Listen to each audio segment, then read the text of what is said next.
The bitter taste lingered on my tongue as I forced the last sip of chamomile tea down my throat. Johnson stood behind me, his hands massaging my shoulders with the same gentle touch that once made me melt. But tonight something felt different. Wrong. Feeling sleepy yet, darling? His voice carried a strange edge, barely concealed beneath his usual loving tone. I nodded slowly, letting my eyelids grow heavy. The tea is really helping. My words slurred just enough to sound convincing. Through half-closed eyes I watched him check his watch. 11:47 p.m.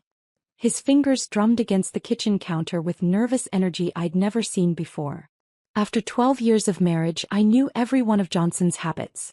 This wasn't one of them. "Why don't you head upstairs, honey? I'll clean up down here." I stumbled deliberately, catching myself on the doorframe. Good idea. I can barely keep my eyes open. But as I climbed those familiar stairs to our bedroom, my mind raced with crystal clarity. Because 20 minutes ago, when Johnson wasn't looking, I had poured that entire cup of tea into the potted plant by the window. Now lying in our bed with my breathing slow and steady, I waited. The floorboards creaked below. A door opened. Footsteps approached. And what I discovered in the next hour would shatter everything I thought I knew about the man I'd loved for over a decade. Before we continue, please write in the comment which country you are watching this video. We love knowing where our global family is tuning in from. And if this is your first time on this channel, please subscribe. Your support helps us bring even more epic revenge tales of life. Enjoy listening. My name is Wendy Aiden, and until 3 weeks ago I believed I was living the perfect life. I met Johnson Lopez during my sophomore year at Northwestern University. He was everything I thought I wanted. Tall, charming, with warm brown eyes that seemed to hold entire conversations. He studied architecture while I pursued journalism, and we spent countless hours in coffee shops dreaming about our future together. "One day I'll design our perfect house," he'd say, sketching rough blueprints on napkins. "And you'll write stories that change the world." We married right after graduation. I was 22, naive, and so deeply in love that I couldn't imagine any existence without him. Johnson landed a job at a prestigious firm in Chicago, and I freelanced for local magazines while we saved for that perfect house he'd promised. But dreams have a way of shifting when reality sets in. Johnson's career took off like a rocket. Within 5 years he was promoted to senior architect, then partner. The money flowed in and we moved to Riverside, an affluent suburb where manicured lawns stretched like green carpets and everyone drove cars worth more than most people's annual salaries. I kept writing, but somewhere along the way my articles shifted from investigative pieces about social justice to fluff pieces about home decor and local restaurant reviews. It wasn't what I'd dreamed of, but Johnson was so proud when I got published in Chicago Suburban Living that I convinced myself it was enough. "You're amazing, Wendy," he'd say, pulling me close after reading my latest piece. "My talented, beautiful wife." For years this was our rhythm. Johnson worked long hours designing commercial buildings and luxury homes. I maintained our social calendar, wrote my articles, and played the role of the perfect architect's wife at dinner parties and charity galas. We tried for children. Month after month, year after year, we waited for that positive test that never came. The doctors ran tests, suggested treatments, but nothing worked. Johnson handled the disappointment better than I did. "It's okay," he'd whisper when I cried after another failed attempt. "We have each other. That's enough." But was it enough for him?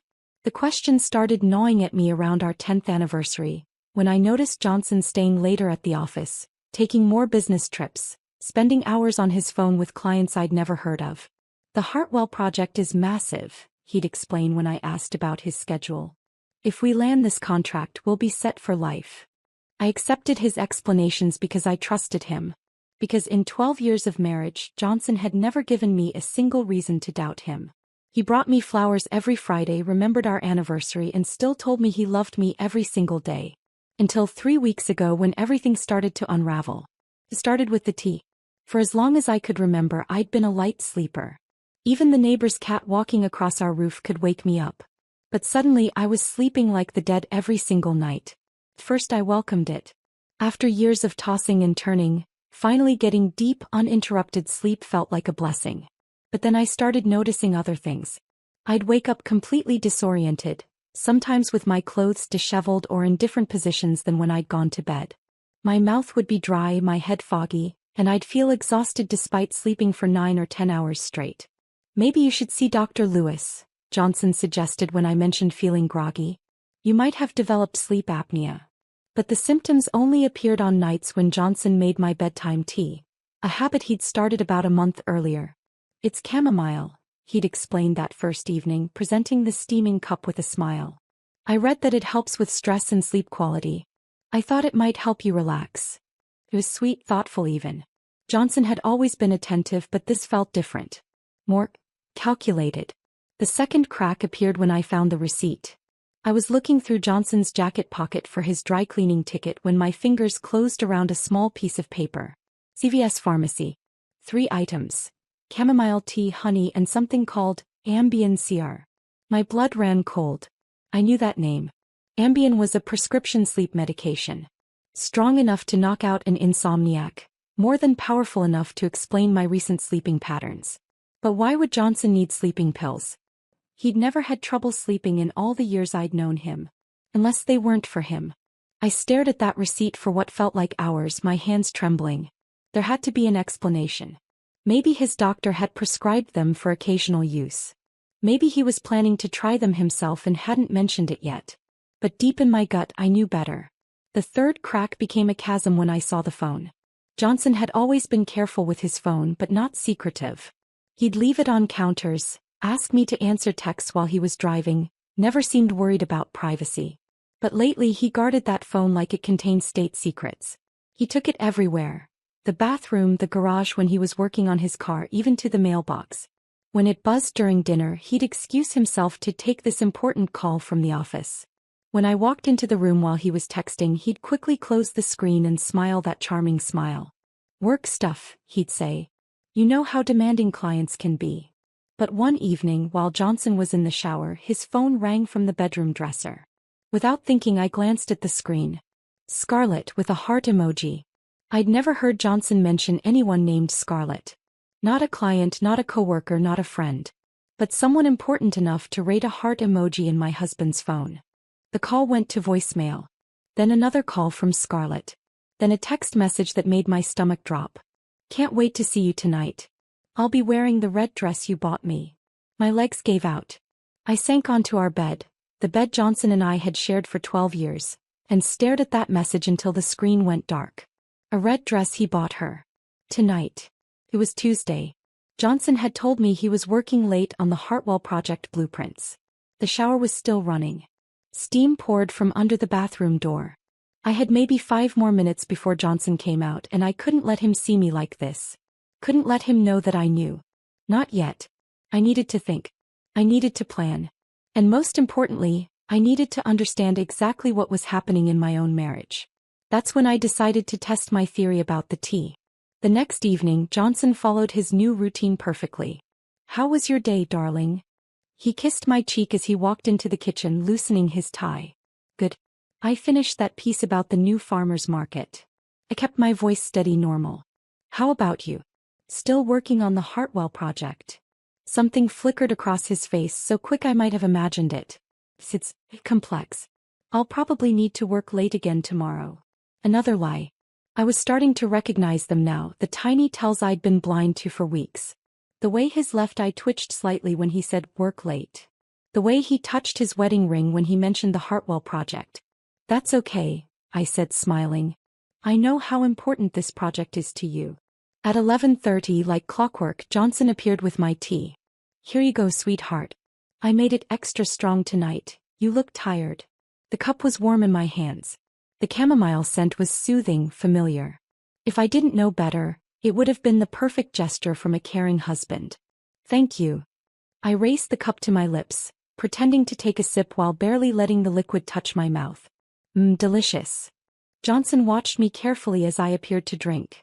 Too carefully. Good, he said when I'd finished half the cup. The chamomile should help you sleep deeply tonight. Sleep deeply. The phrase sent chills down my spine. I continued my performance, taking fake sips while actually letting the tea dribble back into the cup when Johnson wasn't looking directly. When he went to the bathroom, I quickly poured the remaining tea into the kitchen sink and refilled the cup with plain water. Feeling sleepy yet? Johnson asked when he returned. I stretched and yawned dramatically. Actually, yes.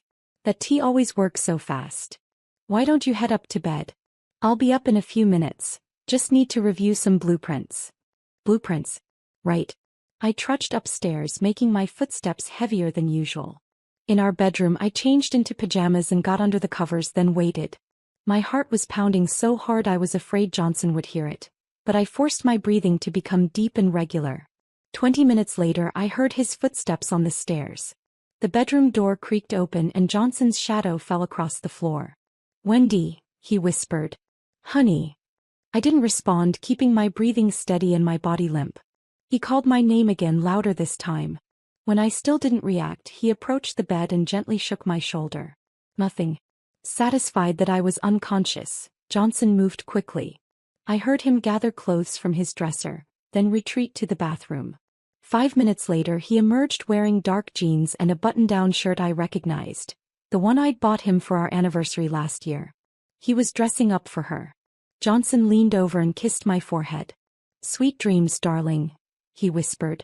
The irony would have been funny if it wasn't so devastating.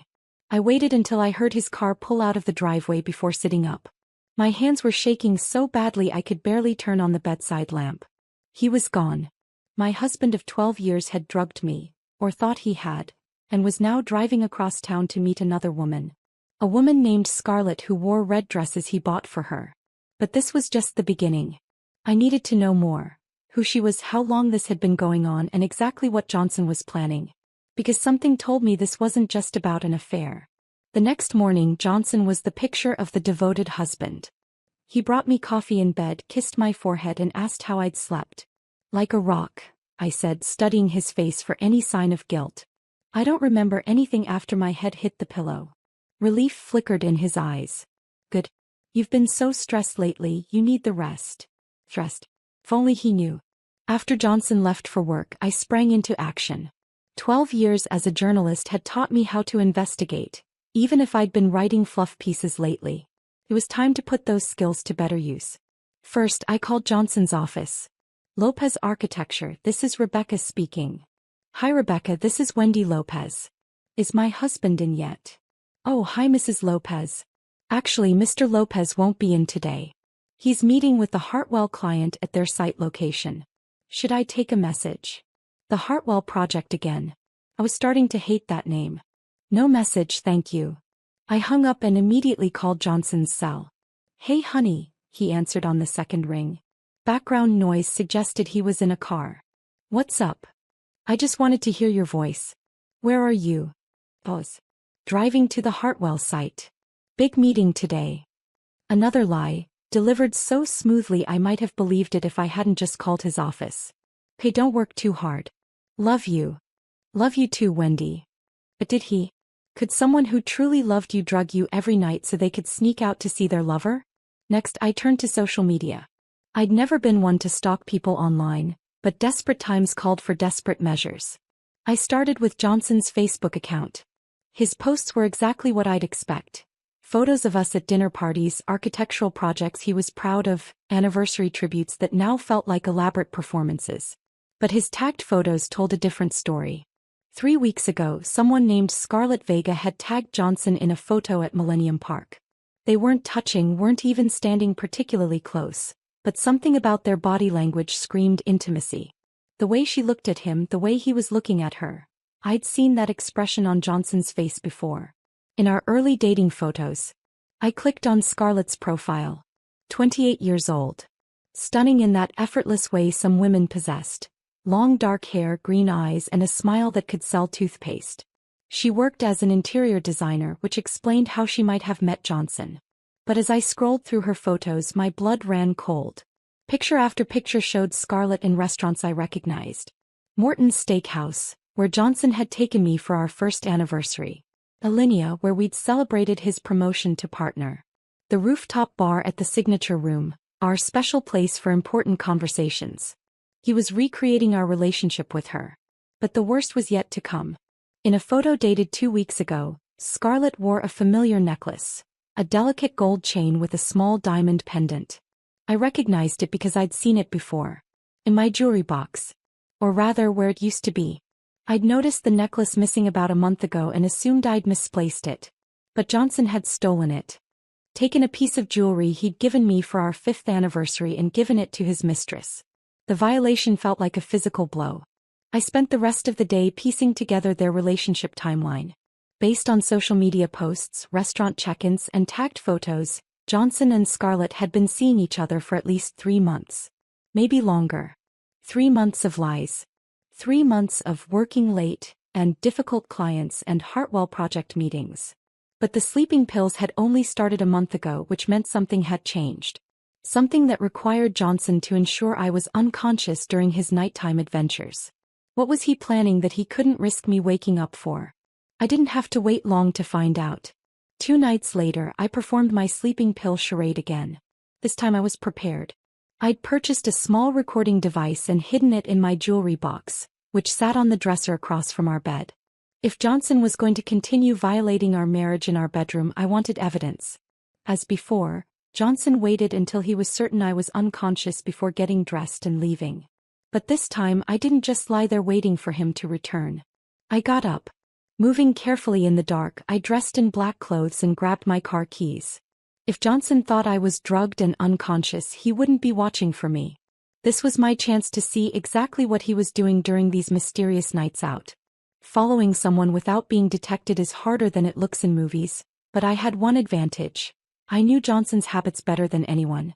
He was methodical, predictable, and completely confident that his sleeping pill strategy was working. His car was easy to spot 3 blocks ahead of me as we drove through downtown Chicago. He parked outside an upscale apartment building in River North, the kind of place that cost more per month than most people's mortgages. I parked across the street and watched as Johnson used a key card to enter the building. A key card. He had access. My heart pounded as the implications sank in. This wasn't just an affair conducted in hotels or her apartment. Johnson had some kind of official access to this building. But why? I waited 45 minutes before Johnson emerged. But he wasn't alone. Scarlett walked beside him, and seeing them together in person was somehow worse than all the photos I'd found online. They moved like a couple, comfortable and familiar. She was laughing at something he'd said, and Johnson was looking at her the way he used to look at me. They got into Johnson's car and drove to an all-night diner I'd never heard of. Through the window, I watched them sit across from each other in a corner booth, having what appeared to be an intense conversation. Scarlett kept checking her phone and looking nervous. Johnson reached across the table to hold her hand, saying something that seemed to calm her down. Then he pulled out a manila envelope and slid it across the table. Scarlett opened it and her eyes widened.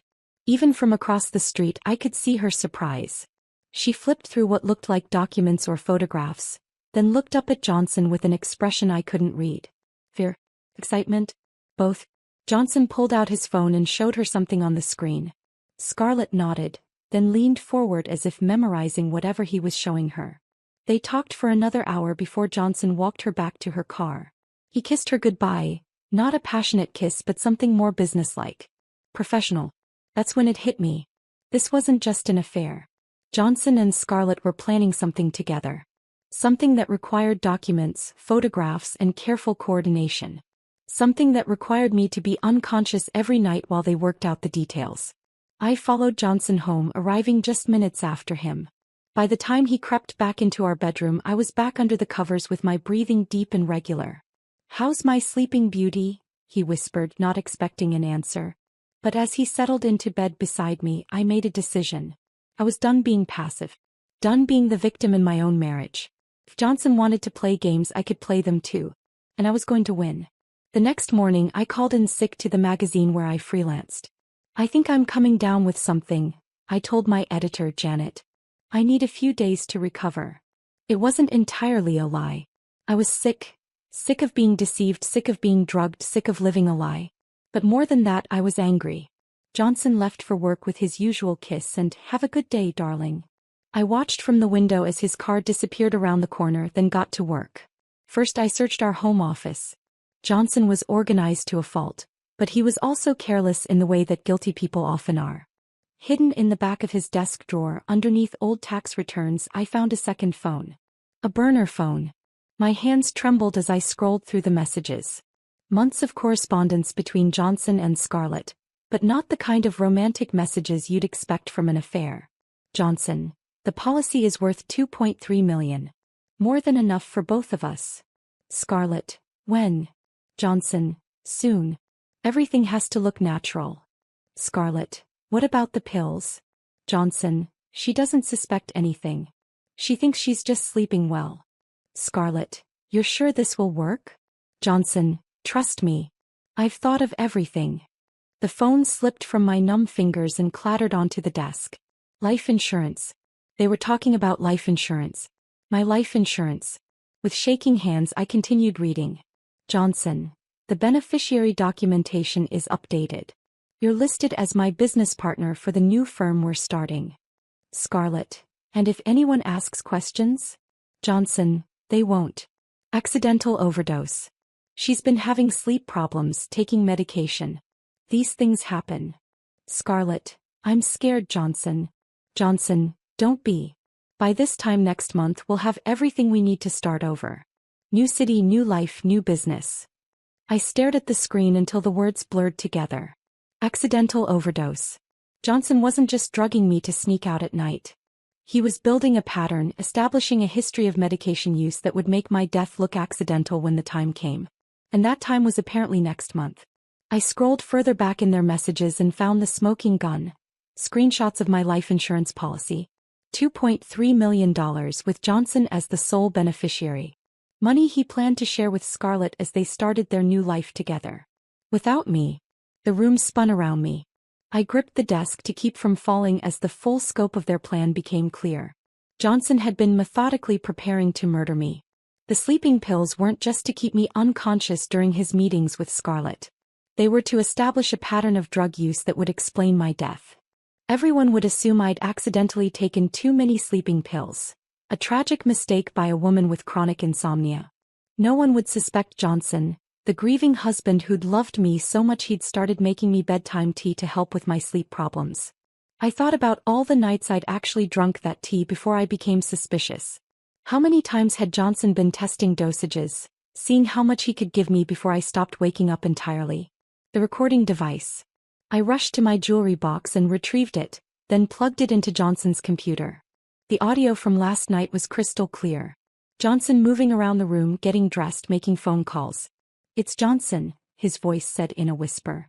She's out cold. We can move to phase 2. Are you sure she doesn't suspect anything?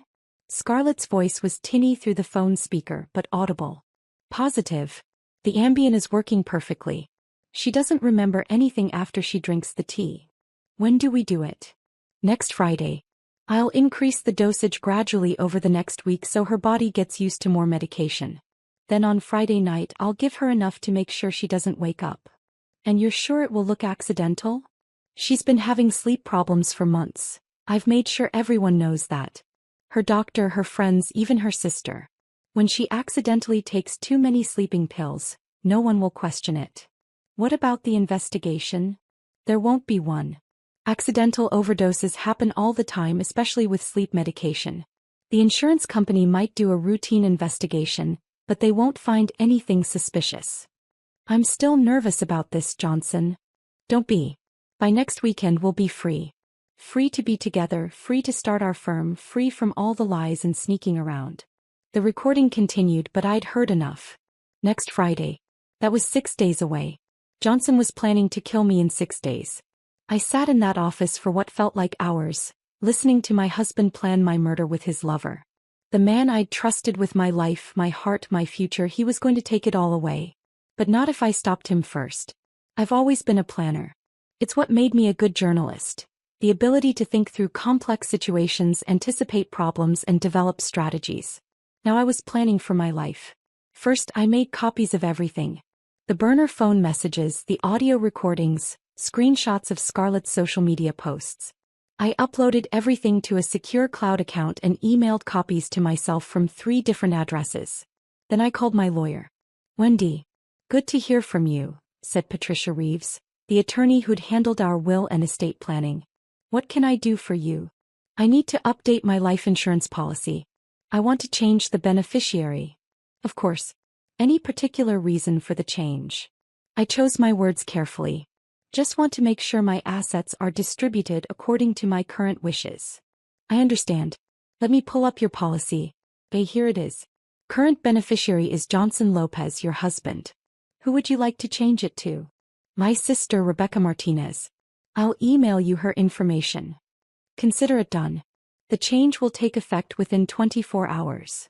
One problem solved. If Johnson killed me, he wouldn't see a penny. But I needed more than that. I needed justice. Next, I called Detective Ray Clark at the Chicago Police Department. Ray had been a source for several articles I'd written about local crime, and I trusted him. Clark speaking. Ray, it's Wendy Lopez. I need your help with something. Wendy. Haven't heard from you in a while. What's going on? I took a deep breath. I think my husband is planning to kill me. Silence on the other end of the line. That's a serious accusation, Wendy.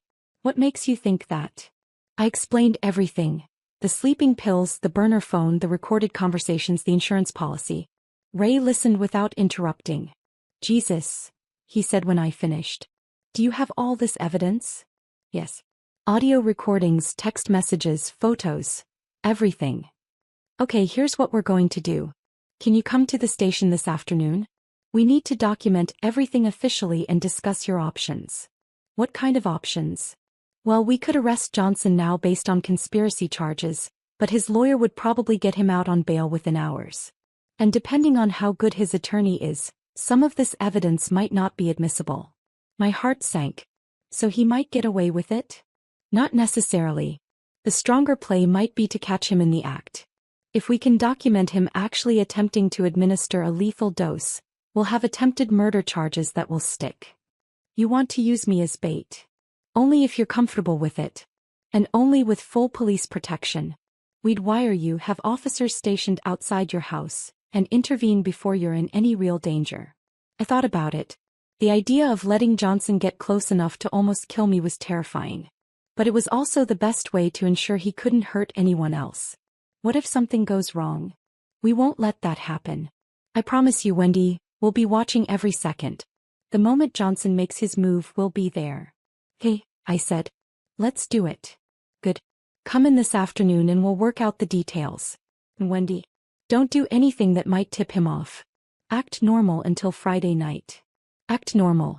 As if anything about this situation was normal. But I could do it. I'd been acting for weeks already, pretending to drink drugged tea, pretending to be the loving wife of a man who wanted me dead. What was a few more days? The next few days were the longest of my life. I went through the motions of normal life while wearing a wire and knowing that police officers were watching our house 24 hours a day. I wrote articles, had lunch with friends, and made small talk with Johnson about his work. All while knowing he was planning to eliminate me. Johnson, meanwhile, seemed more relaxed than he'd been in weeks. He was probably relieved that his plan was almost complete. Only a few more days of pretending to love me, and then he'd be free to start his new life with Scarlett. On Wednesday night he made my tea with extra care. I added some honey, he said, presenting the cup with a smile. Thought you might like it sweeter. I accepted the cup and pretended to take a sip while the wire taped to my chest recorded every word. Delicious. Thank you, darling. Johnson watched me drink with satisfaction. You've been sleeping so much better lately. The tea is really helping. It really is. I don't know what I'd do without you taking such good care of me. The irony was overwhelming. Here I was, thanking my husband for poisoning me while police officers listened to every word. That night, I poured the tea into the sink as usual and waited for Johnson to leave. Detective Clark had instructed me not to follow Johnson anymore. They had other officers handling surveillance while I stayed home and acted unconscious. On Thursday, Johnson seemed nervous. How are you feeling? He asked over breakfast. Good. Why? You just look a little tired. Maybe you should go to bed early tonight. Practice run. Johnson was probably going to test a higher dosage of sleeping pills to see how I reacted. That sounds nice. Maybe I'll even skip my usual evening activities and go straight to bed after dinner. Perfect. Johnson's smile didn't reach his eyes. That evening, the tea tasted more bitter than usual. Johnson had definitely increased the dosage. This one tastes different, I commented, setting the cup down after pretending to take a sip. Johnson's face went pale. Different how?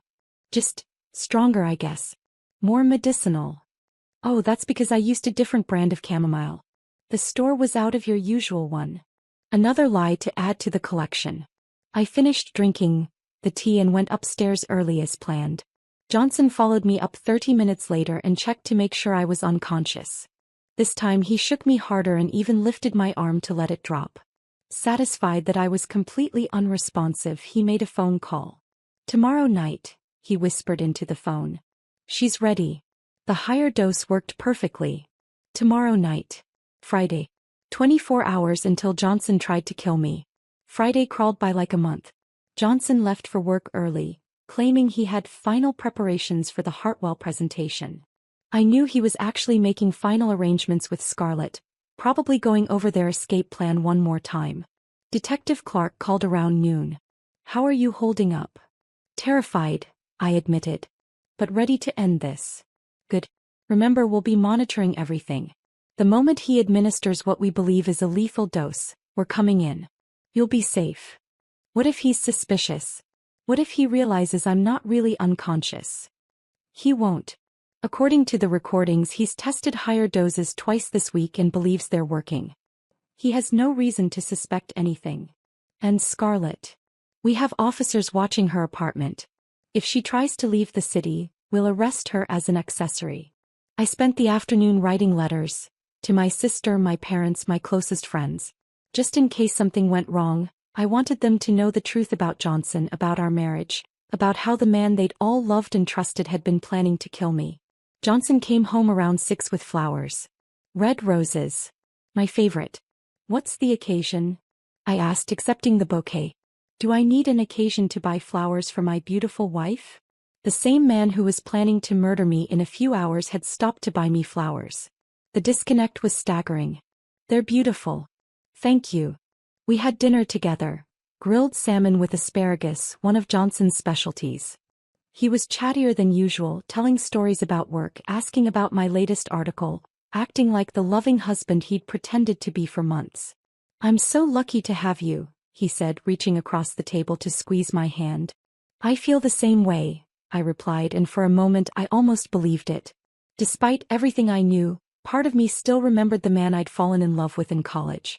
The man who'd sketched our dream house on napkins and promised we'd change the world together. But that man was gone. Maybe he'd never existed in the first place. At 11:30, Johnson appeared with my tea. The cup seemed fuller than usual and the liquid was darker. Here you go, sweetheart. I made it extra strong. I know you've been having trouble sleeping lately. Trouble sleeping. Because of the drugs you've been giving me, I thought but didn't say. Thank you. I raised the cup to my lips. The wire under my shirt felt hot against my skin. Somewhere outside, police officers were listening to every word, waiting for Johnson to make his move. I pretended to drink the tea, making satisfied sounds as the level in the cup went down. Johnson watched intently, more focused than he'd ever been during this nightly routine. How does it taste tonight? Good. Maybe a little stronger than usual, but good. Johnson nodded, satisfied. The stronger blend should help you sleep more deeply. Sleep more deeply. Forever. I continued my performance, gradually letting my eyelids grow heavy as I finished the tea. The cup was actually filled with water I'd secretly substituted, but Johnson didn't know that. I'm feeling drowsy already, I said, stretching and yawning. Good. Why don't you head up to bed? I'll be up soon, just need to check some emails. Check some emails. More like make final coordination calls with his accomplice. I trudged upstairs, every step feeling like walking to my own execution. Even though I knew the police were watching, even though the tea had been harmless water, the reality of what Johnson intended to do tonight made my skin crawl. In our bedroom, I changed into pajamas and got under the covers. The recording device was still hidden in my jewelry box, and the wire under my pajama top would capture everything. I lay in the dark, controlling my breathing, waiting. 45 minutes later, Johnson crept into the room. Wendy, he whispered. I didn't respond. He approached the bed and shook my shoulder gently, then more forcefully. When I remained limp, he lifted my arm and let it drop. Satisfied, Johnson went to his dresser and opened the bottom drawer. I heard rustling, then the sound of something being unwrapped. Through barely opened eyes, I watched him approach the bed carrying a syringe. My heart hammered against my ribs. This was it, The moment Johnson would try to kill me. "I'm sorry, Wendy," he whispered, sitting on the edge of the bed. "But this is the only way Scarlett and I can be together. The only way we can have the life we deserve." He thought I couldn't hear him confessing. Thought I was unconscious and helpless. Johnson found a vein in my arm and positioned the needle. "Sleep well, my love. Forever." Just as the needle pierced my skin, the bedroom door exploded open. "Chicago police. Drop the weapon." Detective Clark and 3 uniformed officers flooded the room with guns drawn. Johnson jumped back, dropping the syringe, which clattered to the floor. "What the hell?" Johnson started, but Clark cut him off. "Johnson Lopez, you're under arrest for attempted murder. You have the right to remain silent." Johnson's face went through a dozen expressions: shock, confusion, fear, and finally rage as he looked down at me sitting up in bed. "You were awake," he said, his voice filled with betrayal. "You were awake the whole time." "For weeks," I replied, my voice steady despite the adrenaline coursing through my veins. "I know about Scarlett. I know about the insurance money. I know about everything. You don't understand." "I understand perfectly. You wanted me dead so you could start a new life with your girlfriend using my life insurance money." Johnson lunged toward me, but the officers were ready. They tackled him to the ground and cuffed his hands behind his back. "You ruined everything," he screamed as they hauled him to his feet. "We could have been happy. You could have been divorced," I said. "But you chose murder instead." As the police led Johnson away, Detective Clark knelt beside the bed and carefully picked up the syringe with gloved hands. "Are you okay?" he asked. I touched the tiny puncture wound on my arm where the needle had broken the skin. Did any of it get into my system?" "We'll get you to the hospital to be checked, but I don't think so. We stopped him before he could inject anything." "What was in the syringe?" Clark's face was grim. "Concentrated insulin. Enough to send you into fatal hypoglycemic shock within minutes. It would have looked like a diabetic emergency, hard to detect in an autopsy, especially if the examiner wasn't looking for it specifically." Johnson had done his research. "If the police hadn't intervened, I would have died appearing to suffer from a sudden diabetic episode. Except I wasn't diabetic. It would have been written off as an undiagnosed condition that manifested fatally." "What happens now?" "We arrest Scarlett as an accessory. With your recordings and the evidence we collected tonight, they're both looking at attempted murder charges. Johnson won't see the outside of a prison cell for decades." As paramedics checked me over and Detective Clark explained the next steps, I felt a strange mix of emotions. Relief that it was over. Anger at the betrayal. Grief for the marriage that had been built on lies. But mostly I felt something I hadn't experienced in months: freedom. The trial was a media sensation. "Architect planned wife's murder for insurance money," screamed the headlines. "Husband's deadly tea time ritual," and "Sleeping Beauty betrayal," dominated the news cycle for weeks. I testified for 3 days, telling the jury about the months of deception, the drugged tea, the elaborate murder plot. The prosecutor played the audio recordings of Johnson and Scarlett planning my death, and there wasn't a dry eye in the courtroom. Johnson's defense attorney tried to paint me as a paranoid wife who had entrapped her innocent husband. But the evidence was overwhelming. The burner phone, the syringe filled with insulin, the detailed planning captured in dozens of text messages. Scarlett broke first. Faced with the possibility of life in prison, she agreed to testify against Johnson in exchange for a reduced sentence. Her testimony revealed the full scope of their plan. They had met 6 months earlier when Scarlett was hired to design the interior of one of Johnson's commercial projects. The affair started immediately, but it quickly became about more than just sex and romance. Johnson told me his wife had a large life insurance policy, Scarlett testified, her voice barely above a whisper. "He said if something happened to her we could use the money to start our own architectural firm. Travel the world. Be together without sneaking around." "And you agreed to help him murder Mrs. Lopez?" the prosecutor asked. At first I thought he was just fantasizing. But then he started researching different methods, different ways to make it look accidental. He became obsessed. "When did you realize he was serious?" "When he bought the insulin.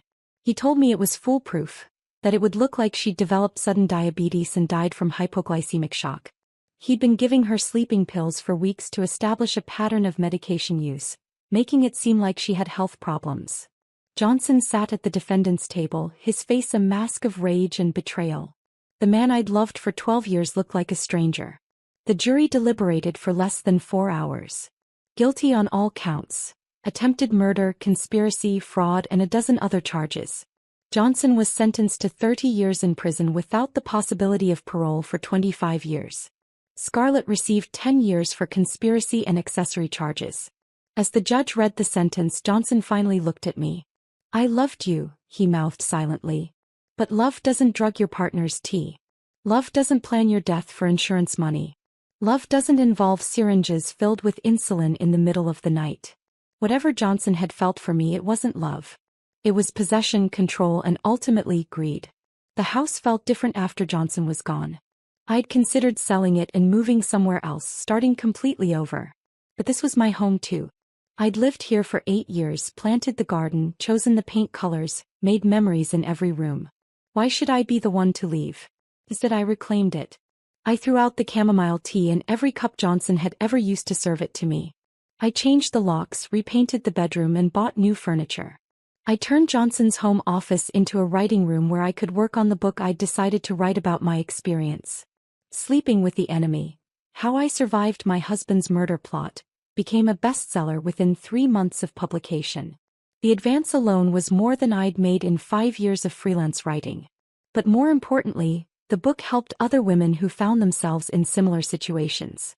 I received hundreds of letters from readers who recognized the signs of manipulation and control in their own relationships. "Your story saved my life," wrote a woman from Denver. "My husband had started making me special smoothies every morning, and I was getting drowsy and disoriented during the day. After reading your book, I had them tested. Rohypnol." Stories like that made everything I'd been through worthwhile. I also returned to investigative journalism, using my experience to write about domestic violence, financial abuse, and the warning signs of relationships built on deception. Major magazines started calling, offering assignments I'd only dreamed about during my years writing restaurant reviews. 6 months after the trial, I was contacted by a documentary filmmaker who wanted to tell my story. The resulting film, The Perfect Husband, won several awards and sparked national conversations about intimate partner violence and murder-for-profit schemes. But the most satisfying moment came a year later, when I received an unexpected visitor. I was working in my garden on a sunny Saturday morning when a car pulled into my driveway. A young woman got out, petite, blonde, probably in her early 20s. "Are you Wendy Lopez?" she asked hesitantly. "Yes. Can I help you?" "My name is Emma Lewis. I think my boyfriend is trying to kill me." I set down my gardening gloves and really looked at her. Emma was thin, almost gaunt, with dark circles under her eyes and a nervous energy that reminded me of myself during those terrible weeks when I'd first become suspicious of Johnson. "Why don't you come inside?" I said. "Let's talk." Emma's story was different from mine but eerily similar in its patterns. Her boyfriend had started making her special protein shakes to help with her fitness goals. She'd been getting increasingly tired and disoriented. Money had gone missing from her bank account. She'd found searches for life insurance information on his computer. "I read your book," she said, tears streaming down her face. "And I realized that everything you described, the gradual isolation, the concerned trolling, the way he made me feel like I was going crazy, it's all happening to me." We spent the afternoon planning her escape. I connected her with Detective Clark, who had become something of a specialist in these cases after Johnson's trial. Within a week, Emma was safely away from her boyfriend and living with relatives in another state. Her boyfriend was arrested 2 days later when he tried to collect on an insurance policy he'd secretly taken out in Emma's name. Emma's protein shakes had been laced with a slow-acting poison that would have eventually caused organ failure. She would have died if she hadn't read my story and recognized the warning signs. It's been 3 years since that night when Johnson tried to kill me with a syringe full of insulin.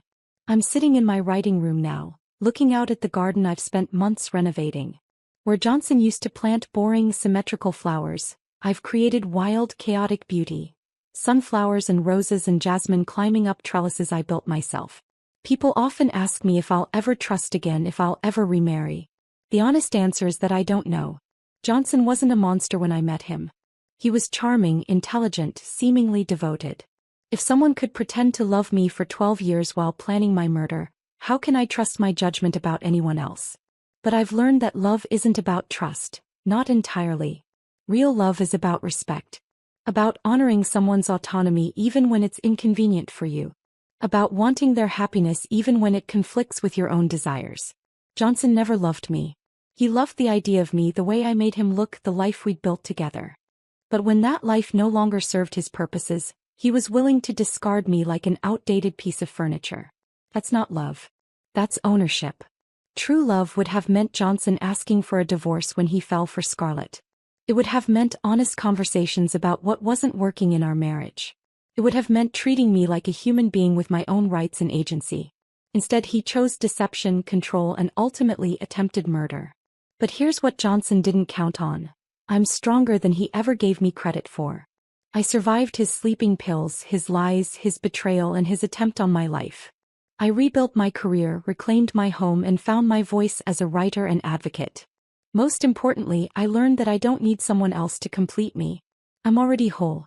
The other day, I was at a coffee shop working on my second book when a man at the next table struck up a conversation. He was handsome, charming, interested in my work. Under different circumstances, I might have been flattered by his attention.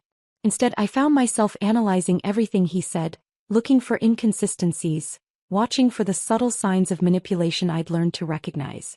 Maybe that's paranoid. Maybe not every charming man is a potential killer. But I'd rather be alive and paranoid than dead and trusting. As I finish writing this story, I can hear Johnson's voice in my head one last time. I loved you. No, Johnson. You didn't. But that's okay. Because I love me enough for both of us. And that's more than enough.